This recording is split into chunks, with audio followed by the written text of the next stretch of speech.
Pegasus is one of hip-hop's most disliked albums in the last couple years. The album sold just 60,000 units first week, which was a massive decline for Trippie Redd after selling 100,000 with A Love Letter to You 4 just the year before. And since we just passed the 2-year mark and the Halloween kind of set release for this album, I just wanted to go ahead and review it because this has kind of turned into somewhat of a series, doing reviews on albums, 6 months, a year, 2 years later, we go ahead and review them on the channel. First off, I wanted to dive into the type of production we got on this album. There was actually a lot of, more slower songs, more R&B type beats for Trippie to go ahead and get emotional on. Towards the middle of the album, we had a lot of darker piano beats, heavy 808s on a few songs. One thing that I like about this album is it's very cinematic. It gives off a very euphoric feeling when you're listening to this. This album has tons of transitions, which I really like. It has lots of effects added in, horse, Pegasus noises, and bats and crows. For the lyrics and substance, you pretty much get the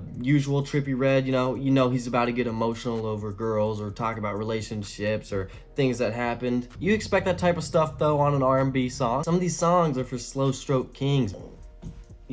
On the more rap songs, he's just gonna throw in his normal rhymes, his subtle flexes. But rapping wise on this album, those songs where he's just spitting bars, those performances were great. I'll take that any day of the week from Trippie. Great examples of that rapping is on Two Fly, No Honorable Mention, and even Oomp's Revenge Part 2. For the more melodic side of Trippie, Excitement, I Got You, those are the reasons why we love melodic Trippie, when he gets in that bag. I do think overall when I was listening to this, I made note that I'm like, wow, Trippie, I think one thing that maybe sets him back on some of his albums or even maybe on this album just slightly, and it doesn't really hurt the score too much, it doesn't hurt my enjoyment, is I do think Trippie could improve his writing in some areas because it can get repetitive. You're like, oh, I kind of know what he's gonna say, or when you listen to Trippie Redd enough, you do kind of get the gist of things.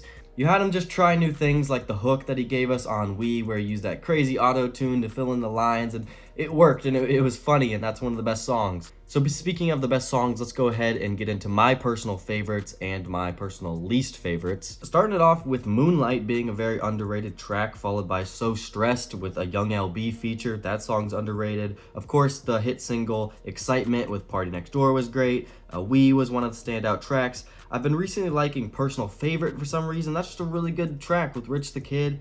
I like Spaceships with Young Thug a lot. Future did really well on Never Change on that hook. No Honorable Mention is definitely a fun song as well. I Got You, where he interpolates Busta Rhymes' old song and then also gets him on the verse, was a great single. I've always held that song close to my heart. Two Fly is one of my favorites.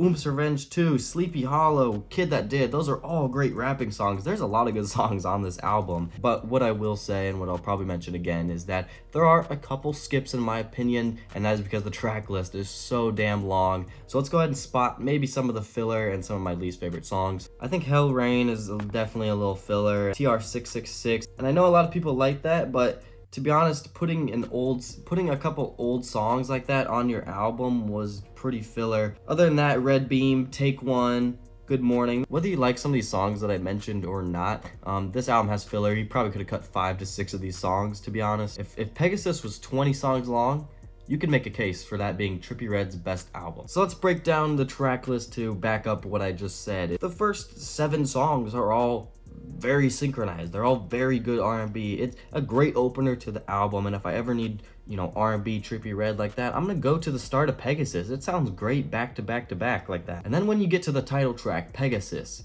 different pianos come in. Some of the songs after that just are good, trap songs. You have features from Young Thug, Future, Rich the Kid, other rap features like that. The whole middle of the album and even, part of the second half of the album, that is all just rap songs and trap songs. And then when you get to the last about 3 tracks, it kind of winds down again. The songs are a lot more melodic and slower again. The album, was made to feel like this and supposed to be, different genres and, having different tempos move throughout the album. And I really like the way this track list is set up and created. But like I said, did not need to be 26 tracks long. If we just cut out, 5, 6 tracks, this album is a completely different story. There was a lot of features on this album, and I think we could have cut a few people's verses, and it does pain me to say that the Lil Wayne and Trippie Redd song was not good. It hurts for me to say that. Let's get into replayability for Pegasus. For me, this album has only gotten better over time. Now that I look at it after 2 years,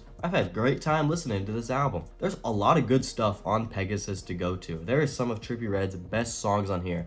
Since Pegasus has released, I have constantly played the album from time to time. I always have a fun time listening to the songs in my playlist from Trippie Redd. Just because it's on Pegasus, I don't treat it any different like any of his other albums. So where would this album Pegasus rank in Trippie's discography? It's got mixed opinions, and even has mixed opinions in the Trippie community. I will say it does not touch the top 3 for me. I think that's another level for Trippie at Trip at Night, Life's a Trip, A Love Letter to You 4.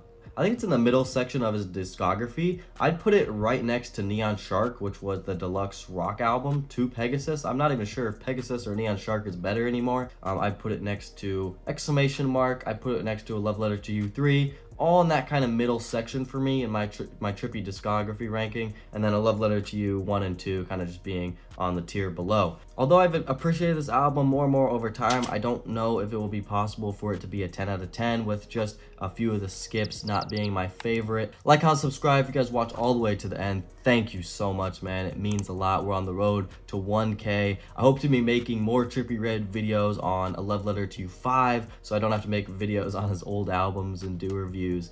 So hopefully we get that this November. Other than that, I'm out. Peace.